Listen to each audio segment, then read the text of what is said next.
India Imports Company purchased $1 lakh worth of machines from a firm in New York USA. तो एक company है India imports नाम की, उसने कुछ मशीन परचेज़ करी है अमेरिका से, और जो उस मशीन की कॉस्टिंग है ना वो $1 लाख की कॉस्टिंग है। The value of that rupee in terms of the dollar has been decreasing. कह रहा है कि जो रुपीज़ की जो वैल्यू है ना वो दिन प्रतिदिन गिरती जा रही है। जो न्यूयॉर्क वाली जो फर्म है ना उसने ऑफ़र दिया है। क्या ऑफ़र दिया? उसने ऑफ़र दिया 2/10 नेट 90 टर्म्स। इसको पढ़ेंगे किस तरीके से? इसको पढ़ेंगे कि आपको ना 2% का हम लोग डिस्काउंट, अगर आप पेमेंट कर दे तो हमें विदिन 10 डेज तो हम आपको 2% का डिस्काउंट देंगे, और आप अगर आप 90 डेज तक पेमेंट करते हो ना तब हम आपसे किसी भी तरीके का कोई भी इंटरेस्ट चार्ज नहीं करेंगे। इसको इस तरीके से ऑफ़र को पढ़ा जाता है। अभी की जो स्पॉट रेट है वो 55 रुपीज़ की है, और जो 90 डेज़ की फॉरवर्ड की जो इसने रेट बता रखी है वो मैं 56 रुपीज़ की बता रखी है। तो देखो रुपीज़ की वैल्यू गिर गई ना। पहले 55 अभी के समय में 55 रुपीज़ में $1 मिल रहा है, और 90 डेज़ के बाद 56 रुपीज़ में हमें $1 मिलेगा। तो जो रुपीज़ है उसकी वैल्यू तो गिरती जा रही है। हमें क्या कंप्यूट करना है कि अगर हम विदिन 10 डेज़ अगर हम पेमेंट करें तो हमें रुपीज़ में कितना कॉस्ट पड़ेगा। तो अगर हम विदिन 10 डेज पेमेंट करें तो ऑफर के हिसाब से हमें 2% का डिस्काउंट मिलेगा। यानी हमें पेमेंट डॉलर्स में कितनी करनी पड़ेगी? हमें $98,000 की पेमेंट करनी पड़ेगी। कैसे? 1 लाख डॉलर्स में से हमें 2% का डिस्काउंट मिल जाएगा, यानी हमें $98,000 की हमें नेट पेमेंट करनी पड़ेगी अगर हम विदिन 10 डेज अगर हम पेमेंट करते हैं तो। और इसको हम अगर रुपीज़ में कन्वर्ट करें तो स्पॉट रेट क्या चल रही है? स्पॉट रेट अभी 55 रुपीज़ की चल रही है, यानी 55 रुपये में यानी $1 की कीमत कितनी है? 55 रुपये। तो $98,000 की कीमत कितनी होगी? 98,000 इंटू 55 करोगे तो आंसर आपका आएगा 53,90,000। यानी अगर हम विदिन 10 डेज पेमेंट करते हैं ना तो हमें 53,90,000 रुपीज़ की हमें पेमेंट करनी पड़ेगी। अब दूसरा कह रहा है कि अगर आप 10 डेज़ के बाद पेमेंट करते हो, तब आपको रुपये में कितनी कॉस्ट पड़ेगी। देखो अगर हम 10 डेज़ के बाद पेमेंट करते हैं और 90 डेज तक पेमेंट करते हैं तब हमें टोटल जो 1 लाख है 1 लाख वो पेमेंट करना पड़ेगा। हाँ, बस बात यह है कि 1 लाख के ऊपर किसी तरीके का कोई इंटरेस्ट चार्ज नहीं किया जाएगा हमसे 90 डेज तक, लेकिन टोटल 1 लाख तो हमें पेमेंट करना ही पड़ेगा। तो 1 लाख पेमेंट करना पड़ेगा, डॉलर्स में पेमेंट करना पड़ेगा। उसको रुपीज़ में कन्वर्ट करोगे तो 2 बार जो 90 डेज़ का फॉरवर्ड जो रेट है ना $1 इसका यूज़ करेंगे। यानी अगर $1 में अगर 56 रुपये होते हैं तो $1 लाख में कितने रुपीज़ होंगे? तो आंसर कितना आएगा आपका? आंसर आएगा 56 लाख रुपये का। अब आप देखो यहाँ पे आप पेमेंट कर रहे थे 53,90,000 की, और यहाँ पे पेमेंट कर रहे हो आप 56 लाख की। तो आपका डिफरेंस कितना आ रहा है? आपका डिफरेंस है 2,10,000 की, यानी आप 2,10,000 आप ज़्यादा पेमेंट करोगे अगर आप 10 डेज़ के बाद पेमेंट करोगे।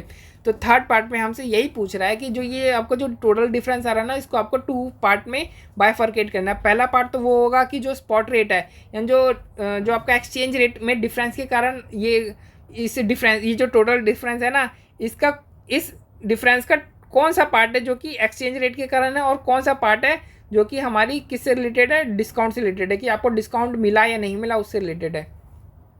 तो देखो जो हमने पेमेंट करी है वो तो पहली जो हमने विदिन 10 डेज पेमेंट करी है उसको तो हम इसी तरीके से लिखेंगे, लेकिन जो बाद में हमने जो $1 लाख की जो पेमेंट करी ना उसको हम तोड़ करके लिख सकते हैं। यानी $98,000 इंटू 56 और $2,000 इंटू 56 करके लिख सकते हैं। बात तो बराबर ही है, $1 लाख इंटू 56। तो अगर आप इसको तोड़ करके लिखोगे ना तो आपका ये आंसर आएगा 54,88,000 और 1,12,000। ठीक है, अब आप यहाँ पे ध्यान दो मेरी तरफ। अगर मान लो ऐसा होता कि अगर आपने 10 डेज़ बाद भी अगर आपने पेमेंट करी होती तो भी आपका 2% का डिस्काउंट होता। यानी जो डिस्काउंट फैक्टर है ना हम इसको एलिमिनेट कर रहे हैं। क्या कर रहे हैं हम? डिस्काउंट फैक्टर हम इसको एलिमिनेट कर रहे हैं, डिस्काउंट फैक्टर को। तो अगर आपने 10 डेज़ पहले पेमेंट करी होती तो भी $98,000 की पेमेंट करनी पड़ती, और जो 10 डेज़ बाद आपने पेमेंट करी है उसमें भी अगर आपको $98,000 की अगर आपको पेमेंट करनी पड़ती है तो अब आपने कितना एक्स्ट्रा पे किया है? उस केस में हमने $2,000 इंटू ₹56 यानी $1,12,000 हमने पेमेंट किया। तो $1,12,000 रुपये का जो डिफरेंस आ रहा है ना ये तो सिर्फ डिस्काउंट के चक्कर में आ रहा है। पहले हमें डिस्काउंट मिल गया, इस बार हमें डिस्काउंट नहीं मिला। तो इस बार हमें डिस्काउंट जो नहीं मिला ना उसके कारण हमने $2,000 एक्स्ट्रा पेमेंट किया, और इंटू 56 कर दोगे तो ये रुपीज़ में कन्वर्ट होकर $1,12,000 रुपये आ जाएगा। यानी हमें डिस्काउंट नहीं मिला, इसके कारण हमने $1,12,000 रुपये एक्स्ट्रा पे किया। अब 2,10,000 में से तो हमें ये पता चल गया कि डिस्काउंट नहीं मिलने के कारण हमने कितना पेमेंट किया, अब ये बताओ कि जो एक्सचेंज रेट में चेंजेस होने के कारण आपने कितना जो है वो एक्स्ट्रा पे किया। तो एक्सचेंज रेट में चेंजेस होने के कारण आपने कितना पेमेंट किया और हमें वो बताना है। देखो एक तो तरीका ये है कि टोटल आपको इतना डिफरेंस था 2,10,000 का, उसमें से आपने देख लिया कि डिस्काउंट नहीं मिलने के कारण हमने 1,12,000 रुपये का हमें जो पेमेंट है वो एक्स्ट्रा करना पड़ा। तो अगर आप इन दोनों को लेस कर दोगे तो आपका अपने आप निकल जाएगा जो एक्सचेंज रेट में जो डिफरेंस है उसके कारण हमें कितना एक्स्ट्रा पेमेंट करना पड़ रहा है। तो अगर आप निकालने की कोशिश करो तो 2,10,000 1,12,000 करोगे तो आपका 98,000 आएगा, यानी एक्सचेंज रेट का जो डिफरेंस है वो 98,000 है। बट अपने को ये नहीं करना, अपने को दूसरा वाला मेथड को भी पूरा यूज़ करके आंसर निकालना है। तो चलो देखते हैं दूसरे वाले मेथड को पूरा यूज़ करके कैसा आंसर निकालेंगे। अब देखो हमने ये टोटल $1,00,000 की पेमेंट करी। अब $1,00,000 की पेमेंट करी तो ये जो 2,00,000 है, $2,000 की जो पेमेंट करी है इंटू 56, ये तो पूरा का पूरा डिस्काउंट से रिलेटेड हो गया। तो इसको तो आप एलिमिनेट कर दो, ये किससे रिलेटेड हो गया, पूरा का पूरा डिस्काउंट से रिलेटेड हो गया। अब आप देखो, अब आप एक्सचेंज डिफरेंस दे सकते हो कि पहले अगर मैं 10 डेज़ के पहले अगर ये जो डिस्काउंट का फैक्टर नहीं रहता, यानी मैं पहले भी पेमेंट करता तो भी मेरे को $98,000 की पेमेंट करनी पड़ती और बाद में भी पेमेंट करता तो भी $98,000 की अगर मेरे को पेमेंट करनी पड़ती, तब उस केस में अगर कोई डिफरेंस आता तो एक्सचेंज रेट के कारण ही आता डिफरेंस, है ना। तो पहले अगर मैं पेमेंट करता तो $98,000 इंटू 55 के रेट से पेमेंट करता और बाद में पेमेंट मैंने किया तो $98,000 इंटू 56 के हिसाब से पेमेंट किया, यानी एक्सचेंज डिफरेंस के कारण मेरे को कितना का पेमेंट एक्स्ट्रा करना पड़ा। तो देखो एक्सचेंज डिफरेंस कितना, ₹1 का बढ़ गया, यानी ₹1 मेरे को एक्स्ट्रा पेमेंट करना, हर एक डॉलर पे मेरे को ₹1 का एक्स्ट्रा पेमेंट करना पड़ा।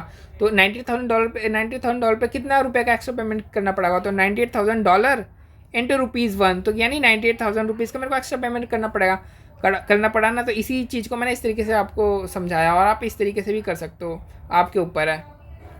तो बहुत ही सिंपल सा क्वेश्चन था।